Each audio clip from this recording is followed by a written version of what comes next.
반갑습니다. 10월 11일 금요일 큐티 스케치 시간입니다. 오늘 본문은 호세아 9장 1절로 9절까지의 말씀입니다. 오늘 본문은 이렇게 시작합니다. 이스라엘아, 너는 이방 사람처럼 기뻐 뛰놀지 말라. 네가 음행하여 네 하나님을 떠나고 각 타작 마당에서 음행의 값을 좋아하였느니라. 오늘 본문은 하나님께서 호세아 선지자를 통해서 이스라엘에게 이렇게 이야기를 하지요. 이방 사람처럼 뛰놀지 말라.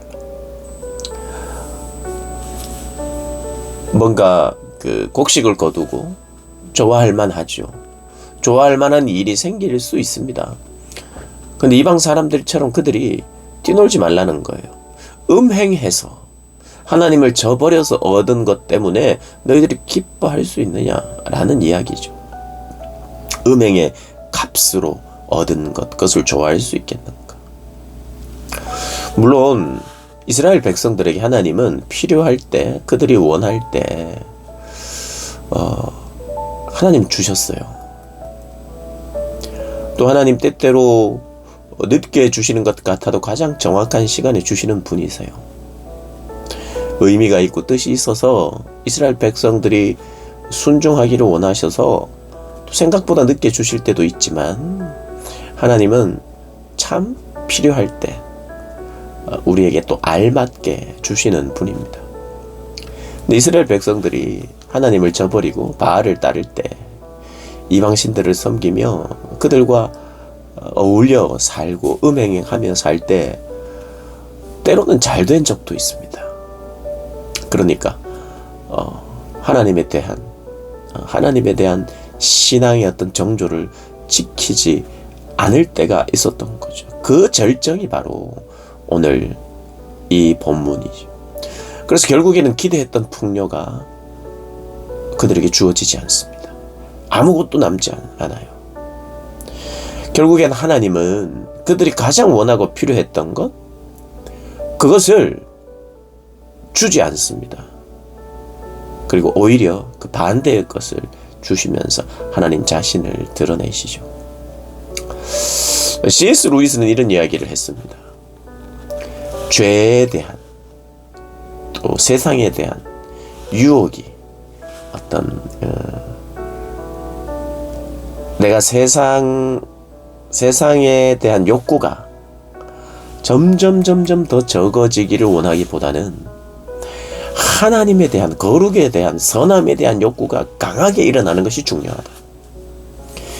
그러니까 우리가 죄를 안 지어야지에 대한 생각을 많이 하기보다 해야 할 것에 대한 강한 갈망이 일어날 때 죄는 자연스럽게 멀어진다는 것이죠. 그래서 우리의 삶의 목표가 정확해야 됩니다. 하나님이 우리에게 원하시는 바에 대한 우리가 분명한 인식과 깨달음을 때문에 우리가 이 땅을 내가 어떻게 살아야 되는지에 대한 확신이 있어야 죄에 넘어지고 죄 가운데 빠져서 인생을 의미 없이, 시간을 의미 없이, 물질을 의미 없이 쓰지 않게 되죠.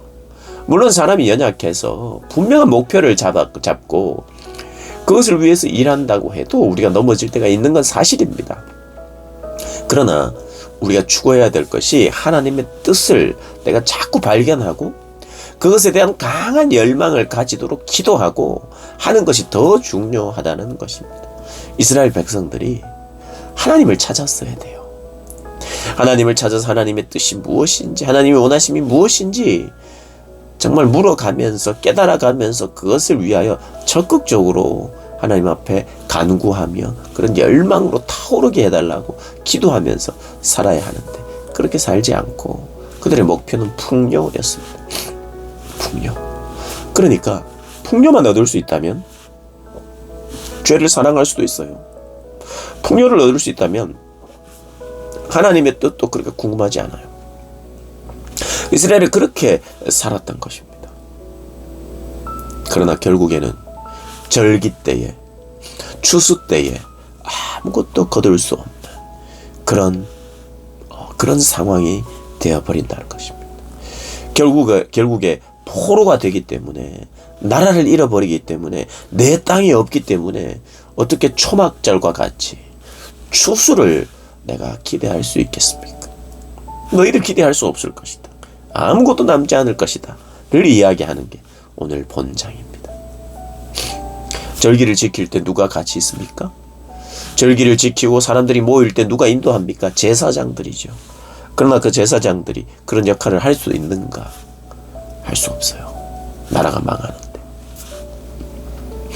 근데 그들을 향해 이스라엘 백성들은 어떻게? 특별히 하나님의 말씀을 대언하는 선지자들을 향해 그들은 어떤 마음을 가졌느냐 하면 7절에 형벌의 날이 이르렀고 보응의 날이 오는 것을 이스라엘이 알지라. 선지자가 어리석었고 신에 감동하는 자가 미쳤나니 이는 네 죄악이 많고 네 원함이 큼이라. 에브라임은 나의 하나님과 함께 한 파수꾼이며 선지자는 모든 길에 친 새 잡는 자의 그물과 같고 그의 하나님의 전에는 원한이 있도다. 선지자에 대한 이스라엘의 반응이 이랬습니다. 선지자가 어리석었다. 신에 감동한 자가 미쳤다. 말 안 듣는 거죠. 그들에 대한 신뢰가 없습니다. 제사장은 타락했고 그 말씀을 바로잡기 위해서 이스라엘과 제사장들의 그런 무감각한 것을 바로잡기 위해 온 선지자는 미쳤다고 그들이 이야기를 합니다. 그러니 그들의 악을 하나님께서 내버려 두시지 않고 그 악을 기억하고 그 죄를 벌하시겠다 말씀하시는 게 오늘 본문의 이야기입니다. 이렇게 우리가 묵상하고 기도합시다. 하나님, 나를 보게 해 주십시오. 하나님을 떠나 있는 부분이 있다면 그 부분을 내가 보게 해 주십시오. 그리고 내가 오늘을 살아갈 때 거룩함에 대한 열망, 선함에 대한 열망, 하나님의 뜻에 대한 열망으로 가득 차게 해주셔서 죄가 침범할 수 있는 기회 자체가 생기지 않도록 그런 삶을 살아가게 해주십시오 하고 묵상하고 기도하시는 여러분 되시기를 주님의 이름으로 축복합니다.